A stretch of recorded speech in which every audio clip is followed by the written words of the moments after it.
मैदान की दीवार के साथ एक माकूल सड़क नजर आ रही थी। सड़क के दूसरे किनारे पर मैदान के मुतवाजी मकानों की कतार थी। खुले रास्तों से इस इलाके में आते ही मैंने अंदाजा लगा लिया था कि चारों गाड़ियों के इंजनों की भारी आवाजें इस इलाके का सुकून गारत कर सकती थी।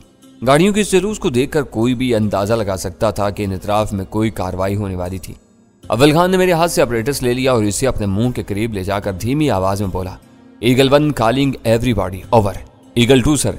किसी तवक्कुफ के बगैर दूसरी तरफ से जवाब आया। शायद ईगल 2 ही स्ट्राइक यूनिट का कमांडो था। वो कह रहा था, हम सब तैयार हैं, हमें बाएं तरफ वाली कतार के आखिरी सफेद मकान का इंतजार है, ओवर। मकान किसी भी लम्हे नजर आ जाएगा, अब आगे निकल जाओ और मुहासरा कर लो, मैं पीछे आ रहा हूं, ओवर एंड ऑल। अव्वल खान ने अपनी जीप की रफ्तार कम कर ली और तीनों गाड़ियां गड़गड़ाती हुई आगे निकल गईं। आखिरी गाड़ी के आगे निकलते ही अव्वल खान ने अपनी जीप को सड़क के वस्त में ले जाकर इसकी रफ्तार बढ़ा दी। फिर मुझे इस कतार का आखिरी सफेद मकान नजर आ गया जो शायद 2 मिले हुए प्लाटों पर तामीर किया गया था। अपने वसी रकबे और बुलंद इमारत की वजह से वो घर शायद पूरी आबादी में सबसे नुमाया और मुनफरिद था। सबसे अगली गाड़ी इस मकान के करीब पहुंचते ही बगली गली में गायब होगी। हम वहां पहुंचे तो बकिया 2 गाड़ियां रुककर मकान के सामने पोजीशन ले चुकी थीं।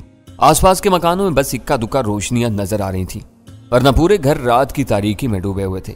इसके बरक्स सफेद मकान की निचली और बालाई मंजिल की कई खिड़कियां रोशन नजर आ रही थीं।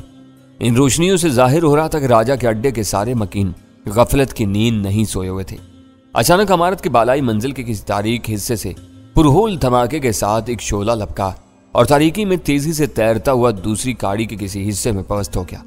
इसी लम्हे मेगाफोन पर ईगल 2 की भारी और ताहकमाना आवाज गूंजी, मुकाबले की हमाकत मत करो, तुम सब मुहासरे में हो, हथियार फेंक कर दोनों हाथ सरों से ऊपर उठाओ और बाहर निकल आओ, तुमको अमान दी जाएगी। यकायक सफेद इमारत की रोशन खिड़कियां बैक वक्त तारीक हो गई। शायद किसी ने इमारत का मेन स्विच ऑफ कर दिया था। अंधेरा होते ही इमारत की छत और पहली मंजिल से गोलियां उगलने लगी। इस वक्त तक स्ट्राइक फोर्स ने कोई फायर नहीं किया था। फायरिंग करो, अव्वल खान ऑपरेटर्स अपने दाने के करीब लाकर कुर्राया, तुम्हें किसका इंतजार है? फायर। सफेद इमारत से होने वाली धुआंधार फायरिंग में किसी की आवाज गूंजी और फिर स्ट्राइक फोर्स के हथियारों ने भी आग उगलनी शुरू कर दी। मुझे अंदाजा नहीं था कि ये लोग इस तरह मुकाबले पर जम जाएंगे। अव्वल खान पुरतशवीश आवाज में बुड़बुड़ाया, ये कोई चाल चलने की कोशिश कर रहे हैं? मैंने इज़्तिरारी लहजे में कहा, कहीं किसी तरफ से निकल ना जाएं। इन लोगों के बराबर वाले घर में कूदने का खतरा मौजूद था। अव्वल खान ने गोलियों की परवाह किए बगैर अपनी जीप आगे बढ़ाई और फिर इसे तेजी से बगली गली में मोड़ दिया। ये देखकर मुझे खुशी हुई कि पुश्त पर मकानात एक दूसरे से मिले हुए नहीं थे। इस तरफ एक तंग और तारीक गली थी जिसमें 2 साहिब सफेद मकान की अकबी दीवार पर चढ़ने की कोशिश कर रहे थे। इस समत में मौजूद पहली गाड़ी का अमला इन्हें अपनी फायरिंग से कवर कर रहा था। अचानक फिजा पहली इंसानी चीख से लर्ज उठी। इस दर्दनाक चीख में पनाह दहशत से जाहिर हो रहा था कि मजरूह होने वाले को अपनी फौरी मौत का यकीन हो चुका था। तुम्हारे आदमियों में कोई राजा को पहचानता है? मैंने हज़ानी सरगोशी के अंदाज में अव्वल खान से पूछा। कोई नहीं पहचानता, लेकिन तुम फिक्र ना करो, यहाँ से चिड़िया का बच्चा भी जिंदा फरार नहीं हो सकेगा।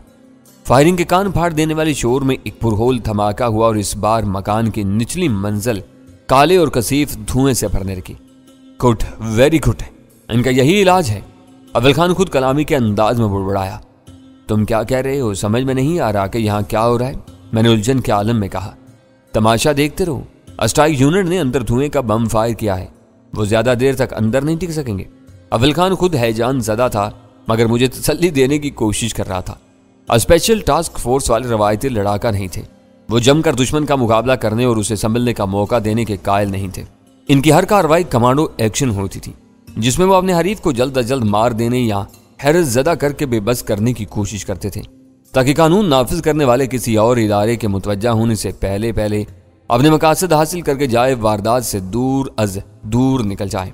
अव्वल खान ने इस मुहिम की क़यादत अपने जिस नायब को सौंपी थी उसकी स्वाबदीद काबिल तारीफ थी। उसने सफेद इमारत से पहली गोली चलते ही अंदाजा लगा लिया था कि राजा के आदमी आसानी से हथियार डालने वालों में से नहीं थे।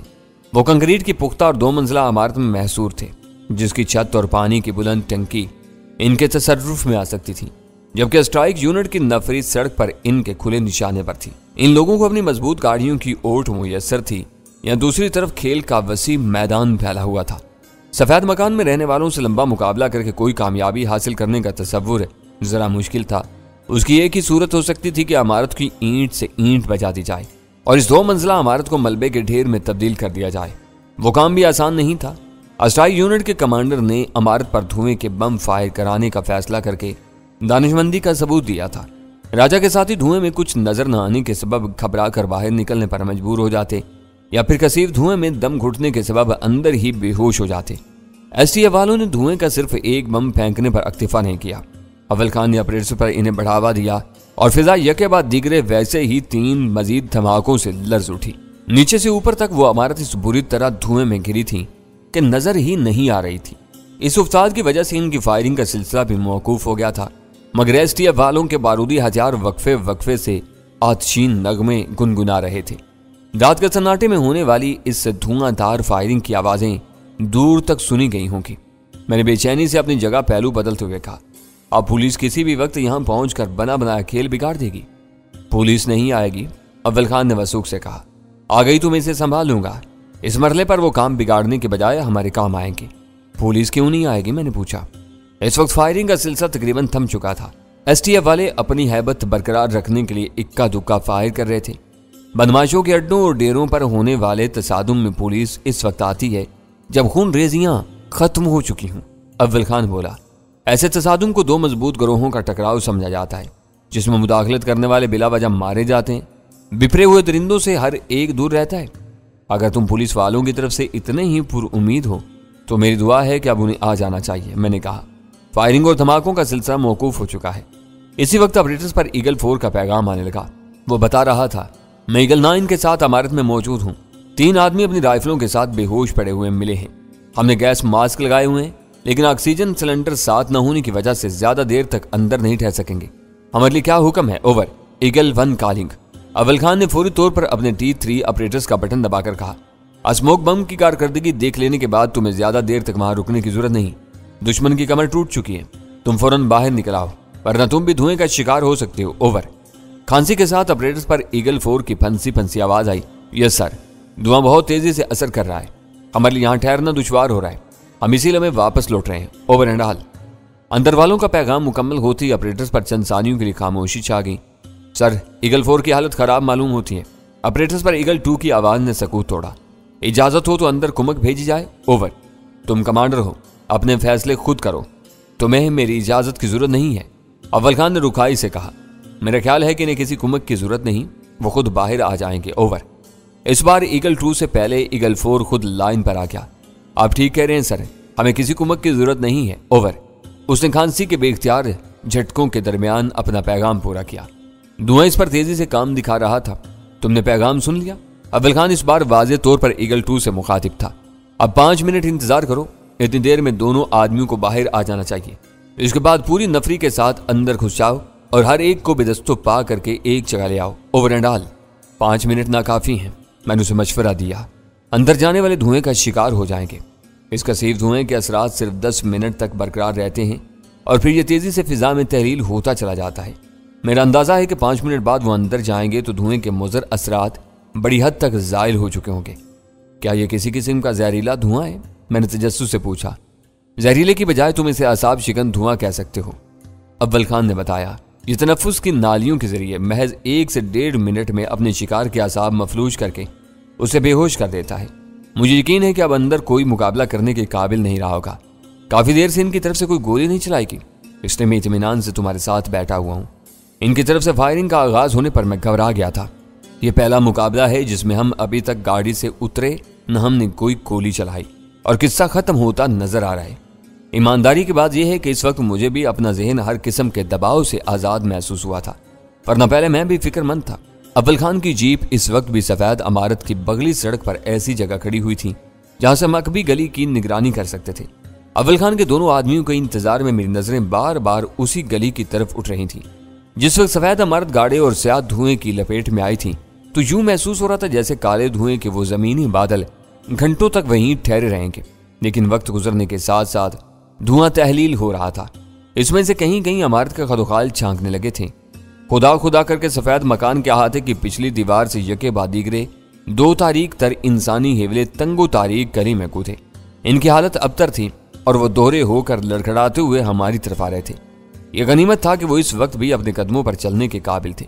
मैं इनकी मदद के बारे में सोचता ही रह गया। अंधेरे में अचानक कहीं से 3 अफराद निकले और दौड़ते हुए इन दोनों तक पहुंच गए। अपने 3 साथियों की मदद से वो गली के सिरे तक आए तो अव्वल खान ने उन्हें अपनी गाड़ी की तरफ बुला लिया। हम दोनों ने गाड़ी से उतरकर इनका इस्तकबाल किया। दोनों के चेहरों पर मास्क लगे हुए थे। अव्वल खान ने पीठ थपक कर इन्हें शाबाशी दी और कुछ देर के लिए इन्हें अपनी गाड़ी के एयर कंडीशनर के सामने बैठने का मशवरा देकर रुखसत कर दिया। इसीलिए ऑपरेटर्स पर ईगल 5 की भराई हुई आवाज गूंजने लगी। तो अपने साथियों को ईगल 4 और 9 की वापसी की खुशखबरी सुना रहा था। सन्नाटे में अचानक स्ट्राइक यूनिट की एक गाड़ी के इंजन की भारी आवाज गूंजने लगी। गाड़ी का एयर कंडीशनर चलाने के लिए इंजन स्टार्ट करना जरूरी था। गालिबन इस तरह मौजूद गाड़ी के अमले ने अपने साथियों की इब्तदाई तिब्बी इमदाद के लिए अव्वल खान के मशवरे पर अमल करना शुरू कर दिया था। कुछ देर पहले तुम पुलिस वालों की आमद की दुआ क्यों कर रहे थे? दरमियान में दूसरे मसाइल आ जाने के बावजूद अव्वल खान को मेरी बात याद थी। वो आ गए तो तुम्हारे आदमियों का काम आसान हो जाएगा, वरना यहां से कैदियों की लंबी खेप ले जानी होगी। मैंने कहा, मैं तुम्हारी बात नहीं समझ सका, तुम कहना क्या चाह रहे हो? अव्वल खान ने उलझ कर पूछा। सीधी सी बात है, मैंने जवाब दिया। तुम समेत कोई भी राजा को नहीं पहचानता। इस सारे बेहोश कैदियों को स्टेशन 4 ले जाना होगा। पुलिस वाले आ गए तो वो राजा की निशानदही कर देंगे और तुम्हारे आदमी बेमकसद है मेहनत से बच जाएंगे। इस वक्त ऑपरेटर्स मसरूफ हो चुका था। ईगल 2 अपने बकिया साथियों को अंदर घुसने के बारे में फर्दन फर्दन हदायत दे रहा था। अंदर से होकर वापस आने वाले दोनों आदमियों को उसने बाहर रोककर गाड़ियों की निगरानी की आसान जिम्मेदारी सौंपी थी। फायरिंग का शोर थमे कुछ देर हो चुकी थी, इसलिए कुर्बो जवार के मकानों में जिंदगी के आसार पैदा होने लगे थे। हर शख्स ये जानने के लिए मुस्तरिब होगा कि राजा के अड्डे पर क्या हुआ था और इस वक्त क्या हो रहा था। इन लोगों को एक बार ये यकीन हो जाता कि बाहर निकलने में इनकी जानों को कोई खतरा नहीं था तो एक एक करके घरों से बाहर निकलना शुरू कर देते। देखते ही देखते इस गुंजान आबादी में ऐसा जमे गफीर जमा हो जाता कि उसे संभालना और सुकून से अपना काम जारी रखना दुश्वार हो जाता। मैंने अव्वल खान को मशवरा दिया कि वो अपने पिस्तौल से एक हवाई फायर कर दे और वक्फे वक्फे से ऐसा ही करता रहे ताकि कोई अपने घर से बाहर निकलने की हिम्मत न कर सके। अव्वल खान ने एक लम्हे के लिए मेरे मशवरे की आफादियत पर गौर किया और फिर खिड़की से दाहिना हाथ बाहर निकालकर आसमान की तरफ फायर कर दिया। फायर होते ही आसपास के मकानों से आने वाली आवाजें दम तोड़ गईं। यूं मालूम हुआ जैसे सबको यकायक सांप सूंघ गया हो। तुम बदतरीन लम्हात में भी मामूली बातों को नजरअंदाज नहीं करते। फायर करने के बाद अव्वल खान ने हंसते हुए कहा, मगर इस वक्त एक अहम बात भूल रहे हो। मुझे कभी अपनी कारकर्दगी पर नाज नहीं रहा था, फिर भी मुझे अंदाजा नहीं था कि इस वक्त मुझसे कोई चूक हुई थी। मैंने कहा, मैं भूल रहा हूं तो तुम याद दिला दो। हमें सिर्फ राजा की तलाश नहीं है, हमारा असल शिकार जोशी है और हम इन दोनों को नहीं पहचानते। राजा की निशानदेही पुलिस कर सकती है, जोशी को कौन पहचानेगा? वीरा ने भी उसे बरसों पहले देखा था। खैर ये कोई ऐसा बड़ा मसला नहीं है। राजा का कोई कमजोर आदमी थोड़े से तजद्दुद के बाद ये बता देगा, शनाख्त हो जाएगी। इसके घर का कोई फर्द आकर उसे पहचान सकता है। मैं सिर्फ ये बताना चाह रहा था कि राजा पर खेल खत्म नहीं होगा। उसकी बात दुरुस्त थी। दिल्ली में अनिल बिस्वास तक रसाई के मकसद से शुरू होने वाला खेल धीरे धीरे तूल पकड़ता जा रहा था। अनिल से नरेश, चंदन गुरनानी और चोपड़ा से होते हुए हम जोशी और राजा तक पहुंच चुके थे, लेकिन ये मालूम नहीं था कि इस खेल की आखिरी कड़ी कब टूटेगी। एक तरफ राह वालों की मजबूत सफ आराई थी तो दूसरी तरफ इनके अमरीकी हलीफ भी इनकी शाना बशाना चल रहे थे। दिल्ली में अनिल और नरेश से पहले जॉन स्मिथ मारा गया। जॉन एशकोफ कराची से डरकर भाग गया। लैरी पर दहशत से जानलेवा हार्ट अटैक हो गया। इनका मंजरनामा इस वक्त खाली था। देखना यह था कि इनकी तरफ से कौन नया मोहरा हमारे सामने आता है। ईगल 2 का दिया हुआ वक्त पूरा हो चुका था। स्ट्राइक फोर्स के 10 में से 8 आदमी बैक वक्त 3 समतों से सफेद मकान के अहाते की तरफ बढ़े और माहिराना फुर्ती के साथ दीवारें अबूर करके अंदर कूद गए। इनमें से 2 अफराद बाहर रह गए थे। वो दोनों अपने निज़ाम तनफ्फुस पर धुएं के असरात से इस हद तक गुलखलासी हासिल कर चुके थे कि एयर कंडीशनर की जरूरत नहीं रही थी। वो गाड़ी का इंजन बंद करके अपनी सब मशीन गन ताने ऐसी जगहों पर पोजीशन ले चुके थे जहां से सफेद मकान की तीनों समतों पर नजर रख सके। अव्वल खान ने एक मरतबा फिर खिड़की से अपना हाथ बाहर निकाला और दूसरा हवाई फायर कर दिया। इसके आदमियों को पहले फायर के साथ ही उसके इरादे का अंदाजा हो चुका था, इसलिए इस बार भी कहीं से कोई रद्देमल सामने नहीं आया। यह जरूर हुआ कि फायर की दम तोड़ती हुई गूंज में यकायक सायरन की आवाज सुनाई देने लगी। मुझे अपने कानों पर ज्यादा जोर देने की जरूरत नहीं पड़ी क्योंकि वो आवाजें तेजी से करीब आती जा रही थी। वो यकीनी तौर पर 2 सायरन थे या फिर किसी एक गाड़ी पर 2 सायरन बज रहे थे। मुझे अव्वल खान की कही हुई बात याद आ गई कि पुलिस वाले गैर जरूरी जानी नुकसान से बचने के लिए कहीं भी अंधाधुंध मुदाखलत नहीं करते। मौका मिल जाए तो किसी न किसी तरह अपने हरीफ को बाखबर जरूर कर देते हैं कि आने वाले लम्हों में इसका कानून के मुहावजों से टकराव होने वाला है। जिन मुजरमों के दिल में कानून का जरा भी खौफ होता है वो मैदान छोड़कर फरार की राह इख्तियार कर लेते हैं, और अगर पुलिस के नरगे में आ जाएं तो मुकाबला किए बगैर हथियार डाल देते हैं। सईदाबाद के सफेद मकान में यकीनी तौर पर मुजरमों की एक जमीयत बेहोश पड़ी हुई थी। इनमें से कोई पुलिस से मुकाबले या फरार की राह इख्तियार करने की पोजीशन में नहीं था। लेदे के वहां स्पेशल टास्क फोर्स का राज था जो खुद कानून के खुफिया मुहाफिज के दर्जे पर फाइज थे। इस वक्त तक सफेद इमारत के गिर्द फैले हुए स्याह धुएं के बादल तहलील हो चुके थे। अव्वल खान की हतमी राय थी कि धुएं का स्याह बादल छट जाने के बाद वो इमारत दाखिले के लिए महफूज थी।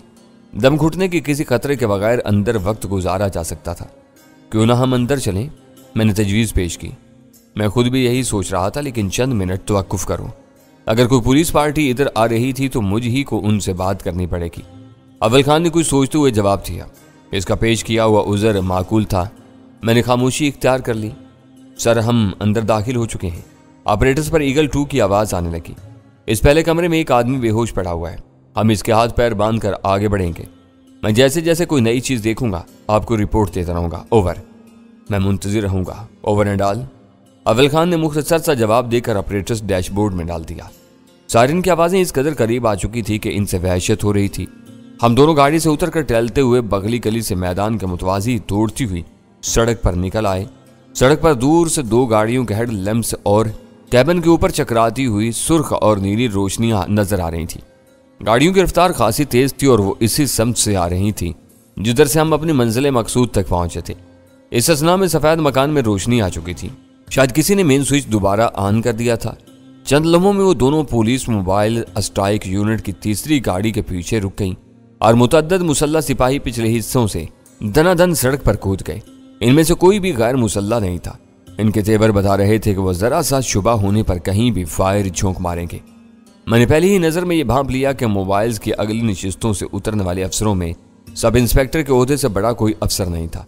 मेरे और अव्वल खान के इत्मीनान ने इन्हें तजब्जुब में डाल दिया था। इनके हाथ बेल्ट होल्स्टर तक गए मगर वहीं जम कर रह गए। स्ट्राइक यूनिट की मुनफरिद साख्त की बख्तरबंद गाड़ी ने भी पुलिस वालों को हमसे मरऊब करने में अहम किरदार अदा किया था। तुम लोग कौन हो और यहाँ क्या कर रहे हो? एक सब इंस्पेक्टर ने अपनी जगह छोड़े बगैर दबंग लहजे में पूछा। अव्वल खान ने दाहिना हाथ फिजा में बुलंद करके कहा, हम कानून के नाम पर यहाँ आए हैं।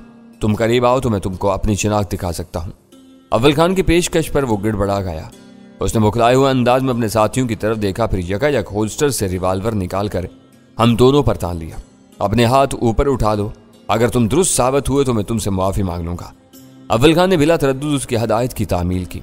मैंने भी अपने हाथ ऊपर उठा दिए। वो हमारी तरफ से बहुत चौकन्ना था।